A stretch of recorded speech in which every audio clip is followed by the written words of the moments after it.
I'm a female and 22 years old. I just recently got out of a pretty abusive relationship, and honestly, I wasn't in the best place mentally because of it. If I'm being real, it was difficult for me to now have to go home each night to an empty apartment with just myself. Anyways, this night my friends had decided to take me to a hockey game to get me out of the house and potentially get my mind off of the breakup. It was a Friday night, and we had been consuming a decent amount of alcohol during the progression of the game. In the arena we were attending, there was this bar where you could buy as many drinks as you wanted within reason, of course, and following the game, we decided to head there for a few more before we left.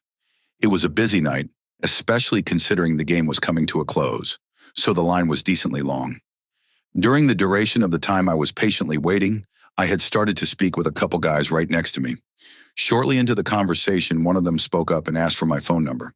Looking back, I definitely should have said no, but in the state I was in, I gave it to them. After we had finally gotten our drinks, my friends and I decided to call it a night. We parted ways, but instead of calling an Uber and going back to my apartment, I very stupidly decided to text the man I had previously exchanged contact information with. He responded almost right away, saying he'd head over in an Uber and take me back to his place if I wanted. Again, I made a stupid decision and agreed.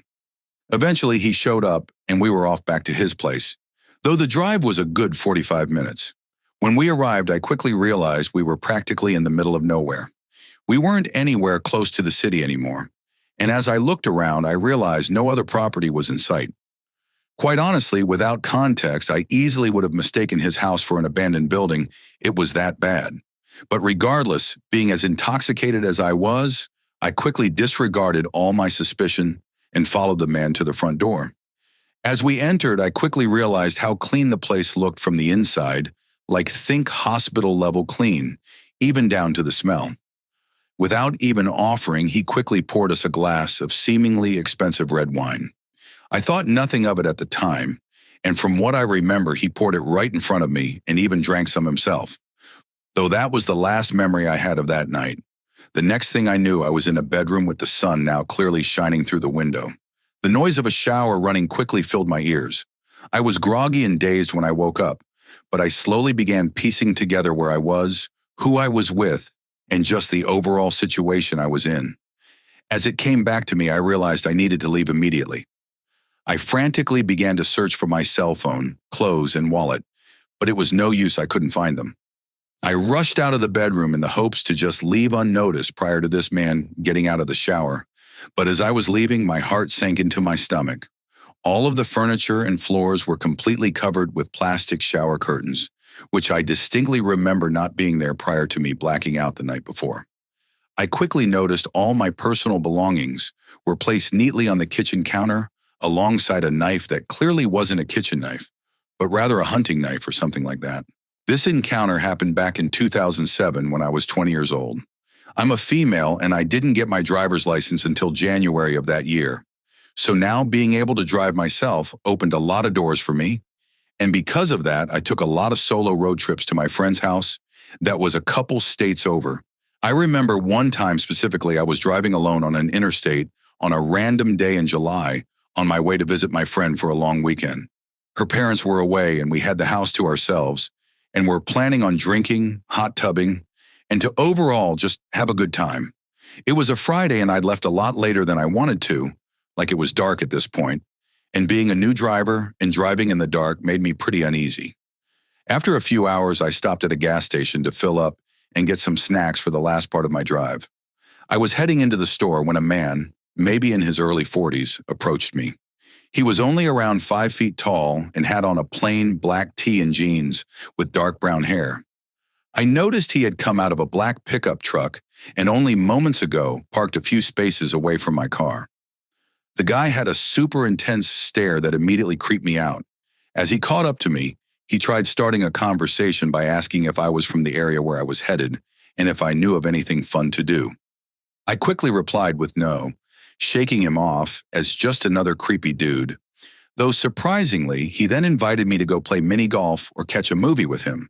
Without even looking at him, I declined his invitation and continued toward the store. Quite honestly, I was shocked he asked me to do something with him. The whole vibe was off. It was pretty uncomfortable and just random. As I was entering the store, I could then hear him yell a stern, "Hey!" It was super aggressive and uncalled for that it even startled a family walking out of the store, though I just ignored it and continued inside. Shortly after, I could tell the guy followed me. He was clearly staring at me, so I went to use the bathroom and stayed in the stall for at least 10 minutes texting my friend about the guy. Thankfully, when I came out, I couldn't see him in the store anymore. I then went out to put gas in my car and was again relieved as this black pickup was nowhere to be seen. Though to my absolute horror, as I was pulling out of the gas station parking lot, I could hear someone persistently honking their horn. I looked in my rearview mirror, and I could clearly see the same black pickup behind me. The guy was now shouting and signaling me to pull over to the side. I, of course, freaked out, stepped on it, and pulled onto the on-ramp back onto the highway. But the guy was following me. I called my friend extremely terrified. I drove really fast and, looking back, I'm lucky I didn't get into an accident. The guy didn't follow me for that long, and I think only after a few exits he was gone. Though even still, the last hours of my drive were extremely tense. I didn't stop for the rest of the trip and never saw the guy's car again. I remember checking my mirrors constantly the rest of the way. Eventually, I got to my friend's house safely, and we actually had a nice weekend despite the encounter. The whole thing was definitely creepy, but over the years I didn't think too much about it. That was until around 6 years later when the memory would once again come fresh in my mind. I was talking with another friend of mine who was big into serial killer documentaries and things like that. I remember at one point I had mentioned my encounter, jokingly suggesting that the man I had met was a serial killer, and explained to her my experience. She was fascinated and therefore wanted to Google active serial killers in the area of where I experienced it all. But the first guy that came up made my heart drop. When I was in my early 20s and fresh out of college, I lived in some pretty sketchy, albeit cheap apartment buildings in the US. Now, something to note is that the walls in my apartment block out almost no sound. And because of this, I would almost always hear my neighbor to the left of me blasting his music. Though if I'm being honest, it didn't bother me as much as I thought it would. I would just simply play my own music to not hear it as loud. One night I could tell he had been drinking a lot simply from the way I could hear him stumbling across his room. I also figured his girlfriend must have been there, as I could hear him practically yelling at her, which unfortunately wasn't all that uncommon. Usually when things get that loud, I try to get away from it all, and seeing as it wasn't that late, I decided to head out for the night with some friends. We went to a few clubs and overall had a good time. Fast forward to around 1 a.m. or so, and my friends were dropping me back off in my apartment. Though as we were driving into the parking lot, in the distance we could see my neighbor outside crouched down in between some cars in the apartment building. Okay, kind of weird, but I figured it was whatever, as the guy was just generally creepy anyway. My friends were clearly more weirded out than I was. I honestly didn't think much of it and just had them drop me off near the gate entrance, as it would be easier for them to leave the parking lot that way. But as I was walking toward my apartment building, I swear my heart dropped. I noticed my neighbor was now standing perfectly still in one of the bushes that was between two of the apartment buildings. As I got closer, it was clear he thought I didn't see him. To break the tension, I waved at him and mumbled a greeting, as I wasn't just going to pretend that I couldn't see him. After doing so, he stepped out of the bush and came into the dim streetlight, not saying a word but rather just staring at me. Never in my life have I looked into eyes so widened and fully dilated. The whole encounter was disturbing to say the least, but I tried to ignore it and continued into the building. Right as I got to my apartment door, I got inside and went straight to bed. I was exhausted and just wanted to forget everything and go to sleep. Although all through the night I could hear thumps and rustling that sounded like furniture moving. The next morning I woke up to the sound of cops outside banging on my neighbor's door. I was partially relieved to hear them, but that quickly turned to fear of why they were there in the first place. I could hear them take him away in handcuffs, and shortly after, the police started knocking on my door.